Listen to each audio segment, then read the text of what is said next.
This is the Homedics massage mat, and I thought I'd walk through some of the lessons learned that I've had with this.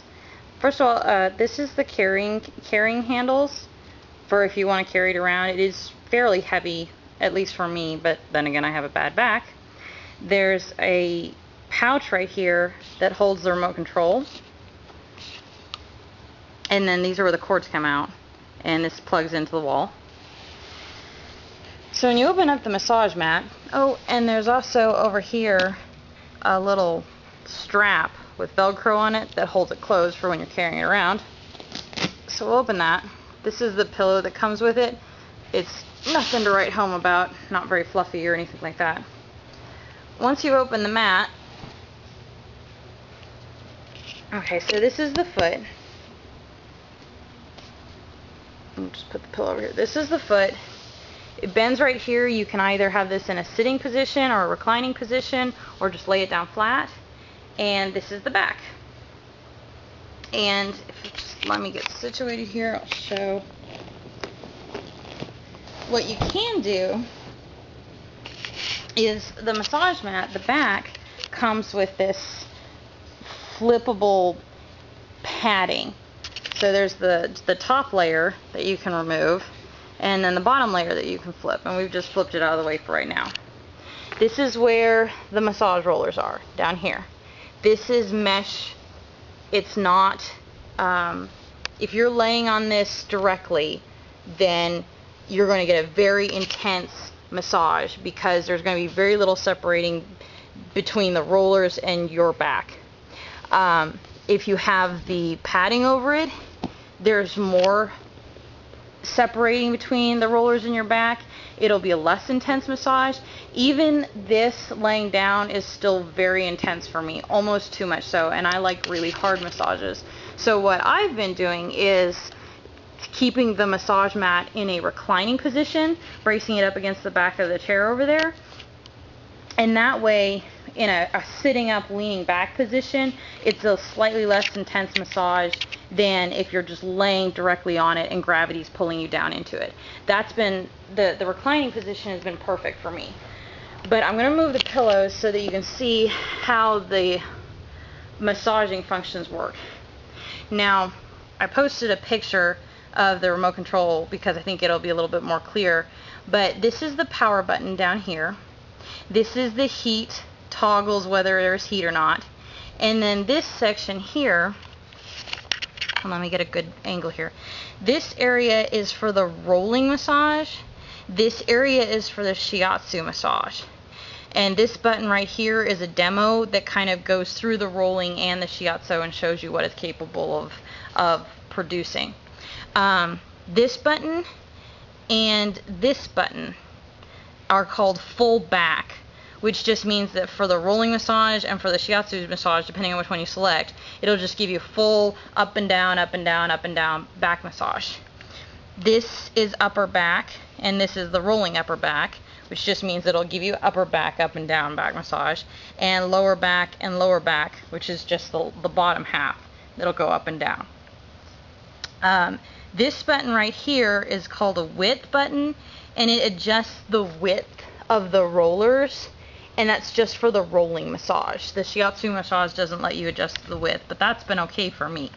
And then these arrows, when you select it, which we'll demonstrate in a minute, when you select one of these arrows, then the rollers will freeze in place and it'll hold at that spot. If you want to move it just a little bit, you can hold down the up arrow or hold down the down arrow, and the rollers will slowly start inching down or up in response to what you're telling it to do. When you let go of the button, it'll stop moving again. So that's for holding place. So we're going to turn the power on, and I'm just going to, for right now, turn on the demo. And this is showing off the heat. The red means that the heat is going. In fact, just to demonstrate, let me change to shiatsu full massage. Heat's off. Turn the heat back on, and the red comes back on. So if this is shiatsu massage full back, which we're showing, I pushed it again and it stopped. So we'll start it again. And let me turn the heat on so that you can get the full, see what they're doing. This is the full back shiatsu. So they're cycling down from the top, and eventually we'll get all the way back down here to the bottom, and then it'll go back up to the top again. Just keep doing that, top, bottom, until 15 minutes have passed. That's probably the one thing I don't like about this massage mat is it's got a 15-minute shut off, and then you have to turn it back on. Which is not so much a big deal, but the 15-minute shut off means that they also have to retract back to the starting position and then shut off, which can take time. So now we've gotten all the way down to the bottom of the shiatsu, and we're coming back up. I'm going to switch to full back for rolling so that you can see what the rolling does. So I'm going to press the full back rolling, and when you move between shiatsu and rolling, a lot of times they'll have to retreat back to a starting position in order to, I guess, get their bearings. I don't use the rolling very much. I use the shiatsu almost exclusively. But the one nice thing with the rolling is that, actually it's not retreating, it's just rolling back up. The one nice thing about the rolling is that you can adjust the width. So if this is too far out and you want to get tighter in, you press the width button and they're in tighter. And there's discrete stages. I think this is the tightest. So let me just put it on spot so they'll hold still and you can see.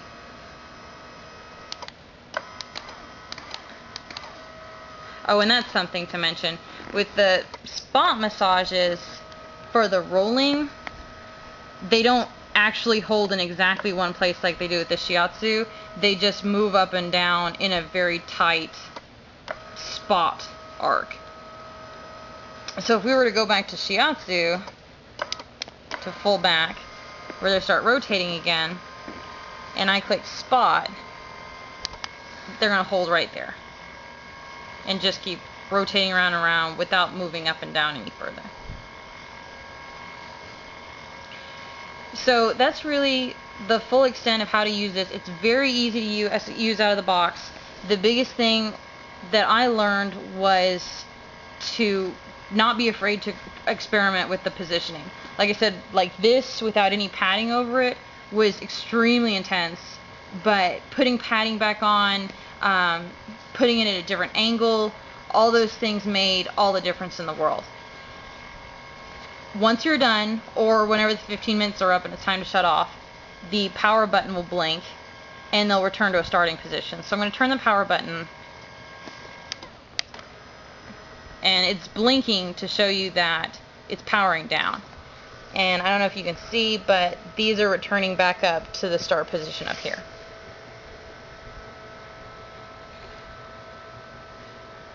So if you were to put all this stuff up, then remote control would go back in its pocket here, which is now at a different angle. Back up so we can see. Remote control would go in its side pocket here, and pull the pillows back over, close the flap, and then you just, and let's see if we can do this with one hand, pick up the edge and fold it back down.